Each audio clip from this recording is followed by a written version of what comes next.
Buddy, this is Jeffrey with Bangarang Bow Wows. This video comes from my open enrollment class that I have every Saturday at 4 at the regional airport just east of town in Scottsbluff, Nebraska. I only had one client show up this Saturday, and it was a gal that is actually going to be joining me for my class at the college May 4th. And that's going to be a class that's a 7-week course for only $45, and we're going to be working on how to get them ready to evaluate for the first level of the class curriculum. Class meaning canine life and social skills, which you can look up on mydoghasclass.com for the APDT.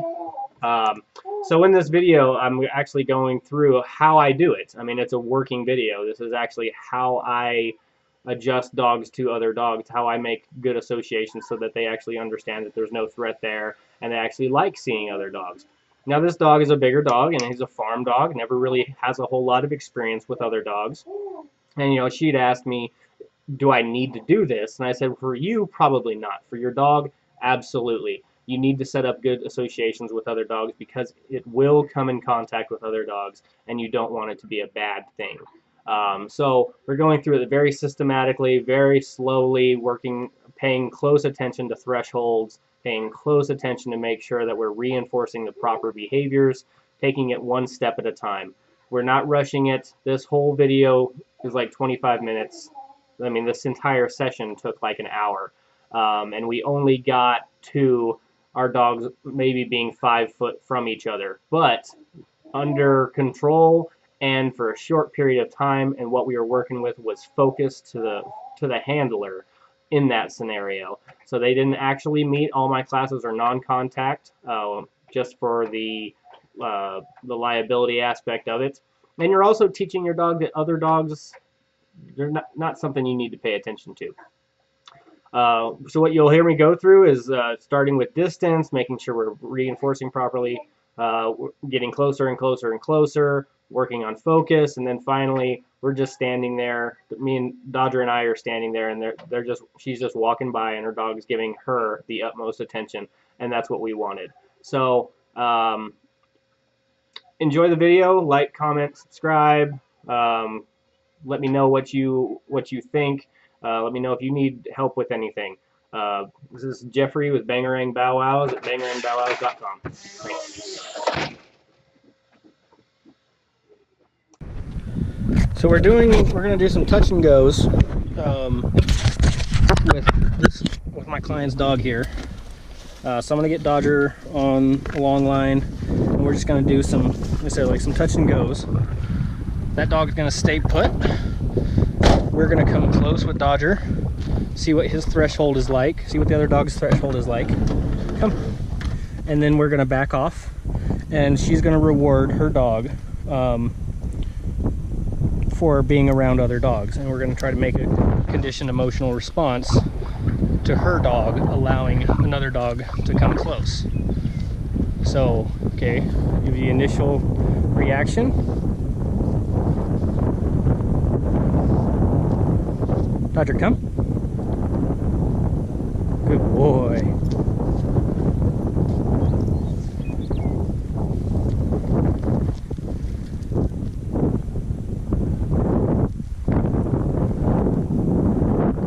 Come on. So what kind of is he just standing there? He's not growling or anything? Okay, so this seems like a good distance. Give him a call. Good job. So we want him to disengage.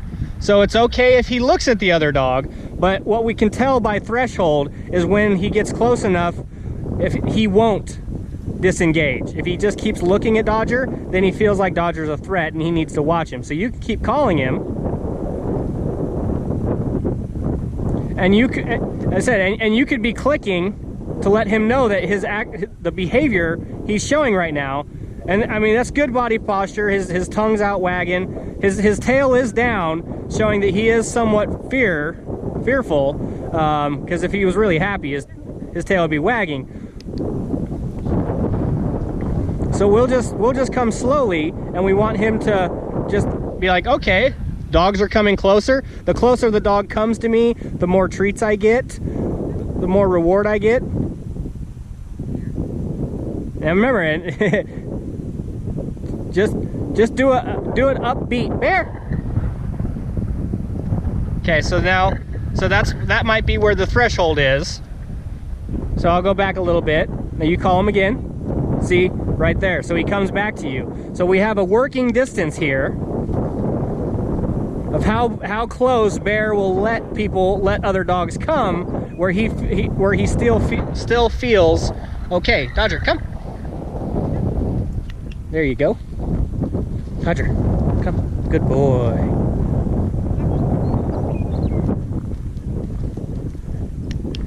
Now what you want to do is you want to try to condition his cue really well and make it really defined. So you just want to say, Bear, and then let him look at you. One cue, one command. If you say his name, I can hear you. If he doesn't disengage, I'll move Dodger back. Because when I move Dodger back, then he'll most likely engage with you again. So just let me do the walking, and just every once in a while, you just say his name, and if he turns to you, give him a click, give him a treat, and then we'll just work this for a while. There you go. Come on, Dodger, come.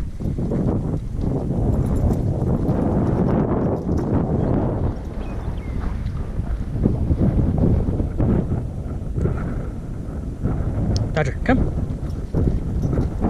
Good boy, Dodger. Dodger. Dodger.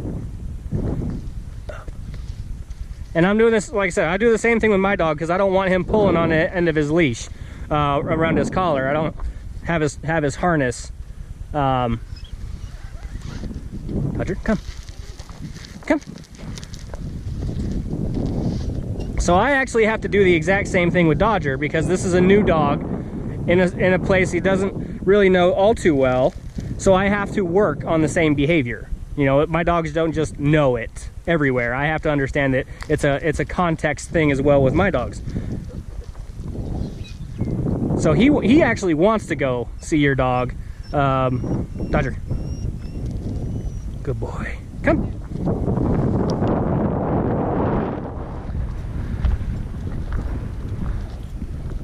And now what this is doing, you see all the times that he's offering his attention to you? That's what we want, especially in the class setting, is that we want him offering his attention to you all the time because he wants what you have. Right now, you are more important than me or this dog. And that's what you want in this classroom setting. And what I'm going to do is I'm just going to continue walking back and forth because I will be a distraction and you want to reinforce when he looks at you. Dodger, come.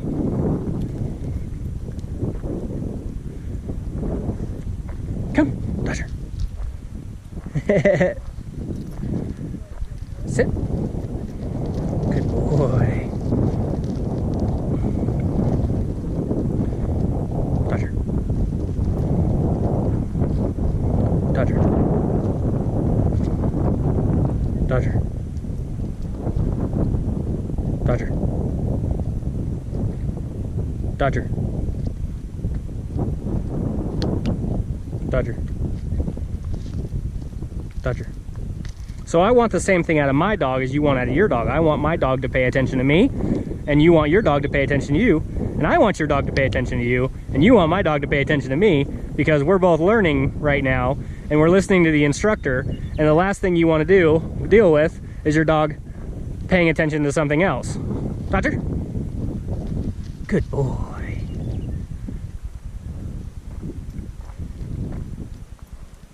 Dodger.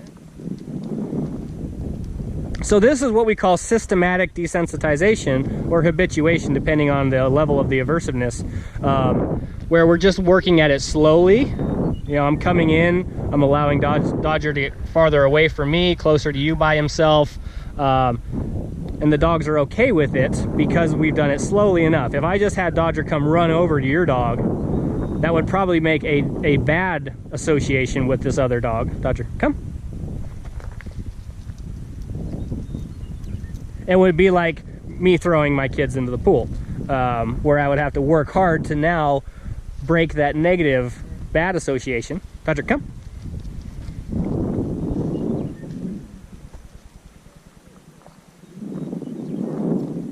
There you go.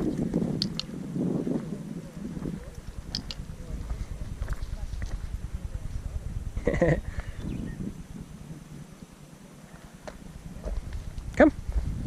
Good boy.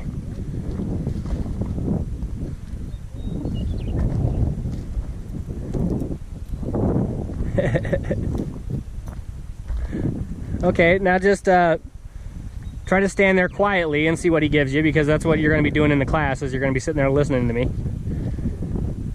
Come. Click.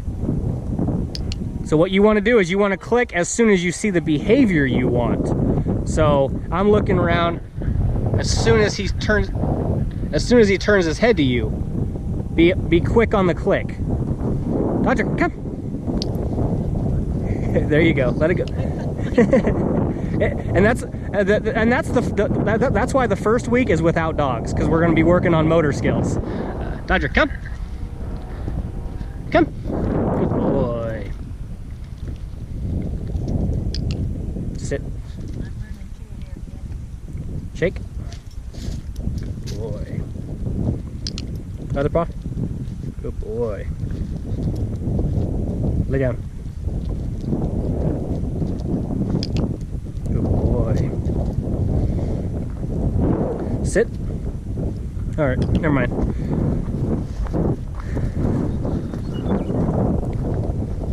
So I'm gonna get a clicker and I'm gonna kind of show you what I do to teach that stay.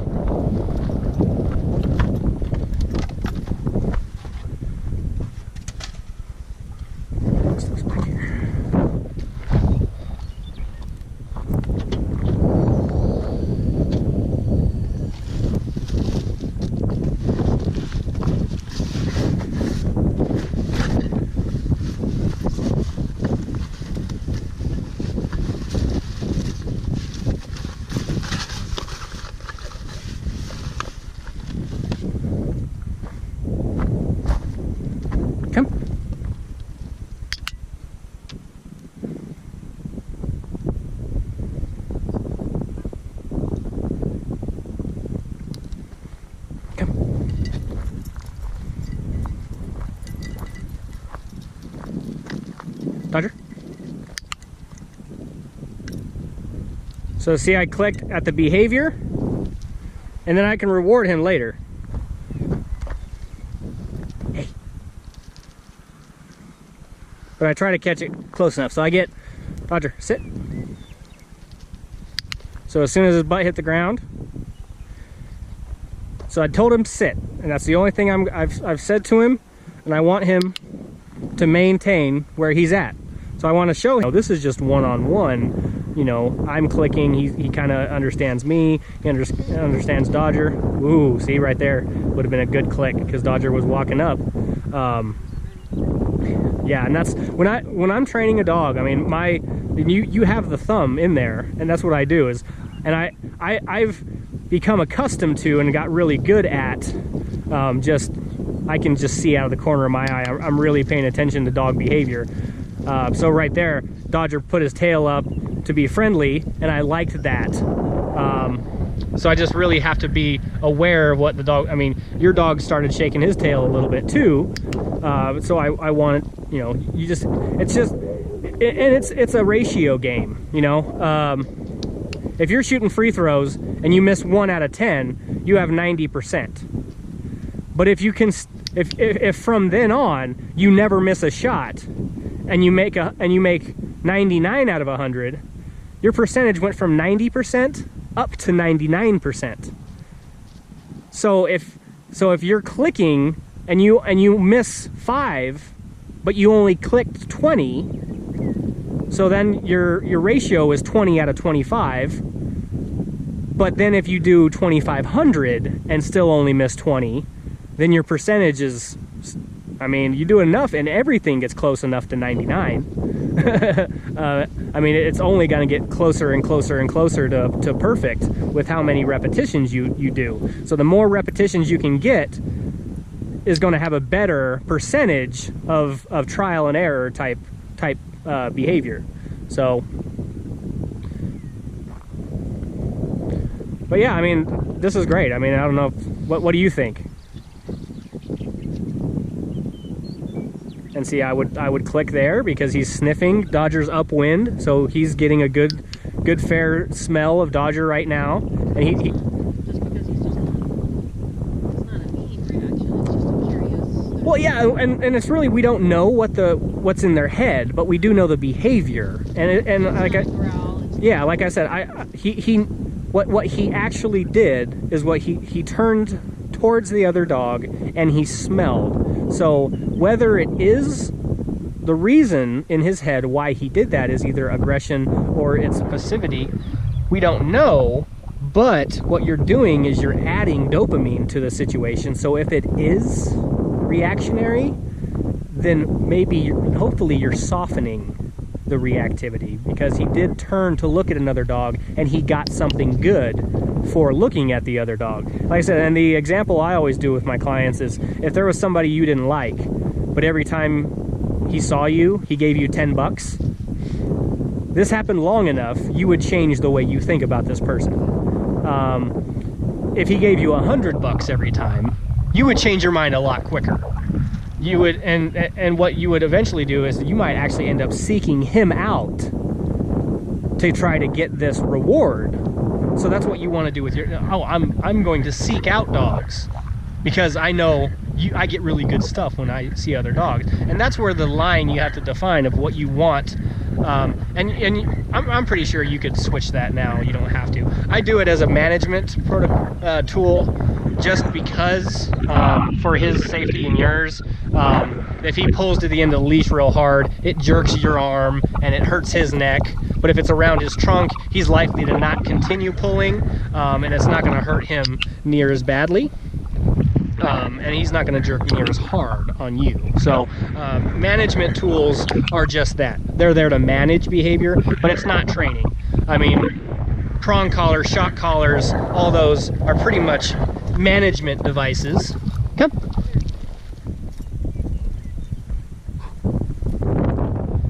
And just wait for him to turn to you, and I'll keep walking Dodger away. There you go. So yeah, in that situation, like I said, what we don't want to do at all, we don't want to punish him for looking at other dogs, because he doesn't know what you're punishing him for. He might understand it's because of his growl, but even then you don't want to punish growling, because that's taking the battery out of the smoke alarm. What you're trying to do is punish the behavior, but what association is he making? Is he getting punished because of his behavior, or is he getting punished because the dog got too close to him? If he makes the association that he got hurt because dogs got too close to him, it would throw the whole thing off. That now you would have to reteach him that no, dogs aren't a threat to you, or you're not going to get hurt for dogs getting closer. Because a lot of times that's what happens. If a dog growls at another dog and he's 50 foot away, he doesn't get punished, because it's like, whatever. But usually what we do is when the dog gets 20 foot away and the dog growls, then we say, quit it, stop it, and we pull, or whatever. So like I said, so that the only thing that changed there was the distance. And if you make the association that dogs getting 20 foot from you means that you get punished, you keep dogs from getting 20 feet away from you. You keep them further away from you, when dogs' natural reactions to create distance is to go towards and to be growly caveman, type mentality, instead of thinking. So what we're actually doing is we're teaching your dog to think. If there is something that you are afraid of or is a stressor, instead of going towards it, you can actually turn from it and look at me, and then it's gone. He's not, Dodger could, if you kept his attention over there, Dodger could walk up right behind him here, and he wouldn't know, and he wouldn't care, because he couldn't see it. So if I'm afraid of something and it's 20 foot away, I'm afraid of things being 20, I can turn around, and man, you're far away. Come, Dodger. So look, how close Dodger can be. If he's locked onto you and only paying attention to you, there is no threat. So that's what we want to work with at the class. We start with focus. If your dog's focused on you, if he's just focused on you, he's not paying attention to anything else. Everything else is just background noise. So you can work with him at whatever you want. Dodger, come. Find it. Here, I can give you some more treats here.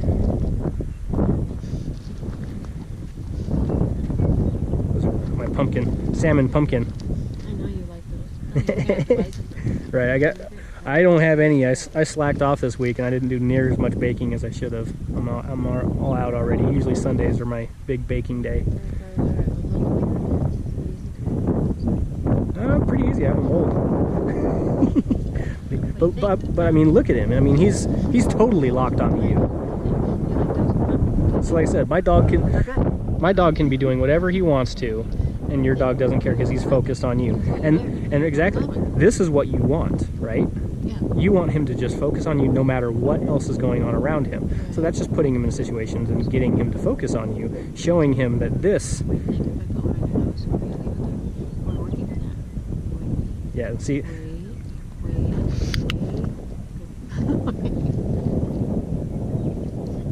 And see, so the same thing I was doing with sitting is the exact same thing applied to this. That if I get close enough to you, I reward you for not moving. And then you can just get closer and a little closer and a little closer and a little closer. So I do that with little puppies because they usually see your hand as something to play with.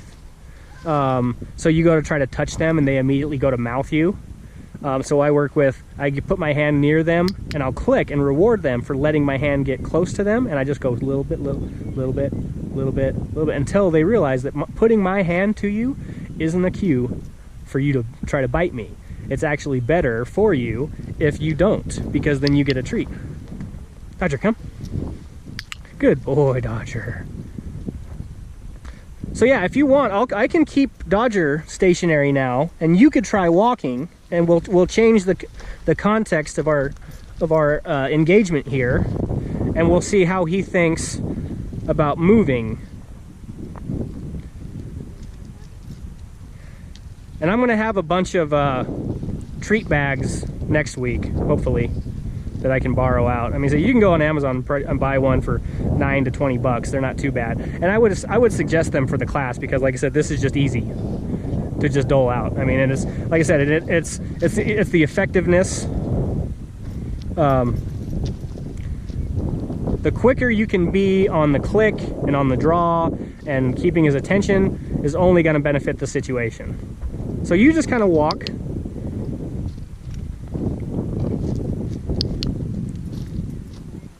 And every time he looks back at you, I want you to click.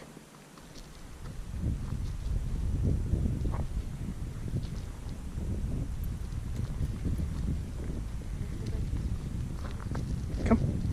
Sit. Good boy. Dodger. Sit.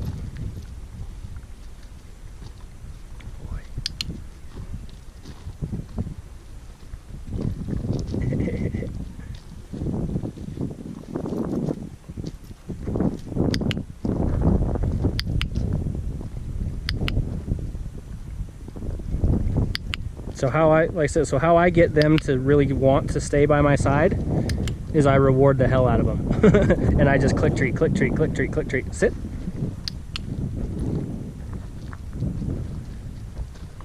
Sit. Good boy.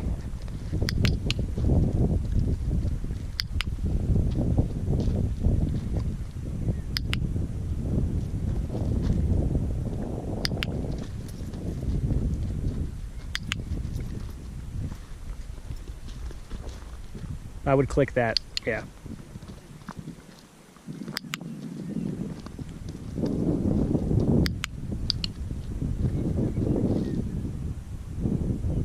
Remember, be quick on the click, slow on the treat. You because that's what eventually what you want, is that you can just use the clicker to mark the behavior, and the treat can come a fair distance after it, and your dog's not expecting it. So that's how you eventually start removing the food lure. You have the conditioned emotional stimulus and reaction to the clicker, and the treat comes so far afterwards that the dog doesn't really need the food as a reinforcement. Roger, come. Good boys. I like that. So he checked him out, and he looked back at you. You're more important than my dog. Dodger, come. Sit. Right here.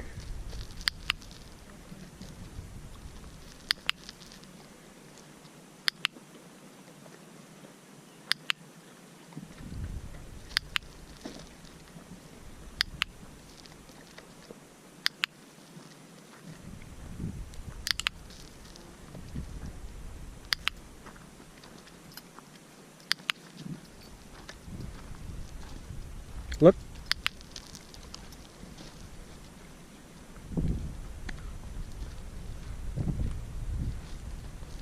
Sit.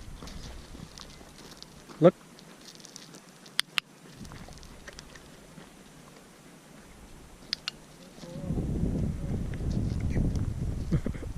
Sit.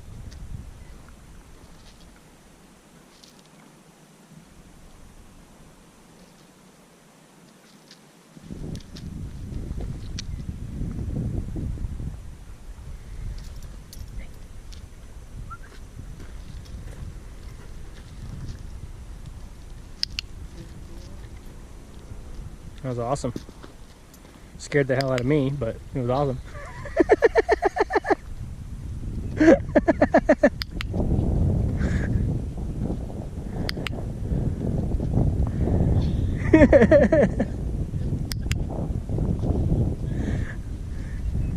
Yeah, because I just immediately I'm out, because my firm belief is, unless you know it's okay, if you think it's going to be okay, don't do it, because unless you know it's going to be okay, it's not going to be okay. So work with this distance because dogs can switch really quick. It's all right. I mean, it was good that it happened that way, but the potential for it to happen the other way is there.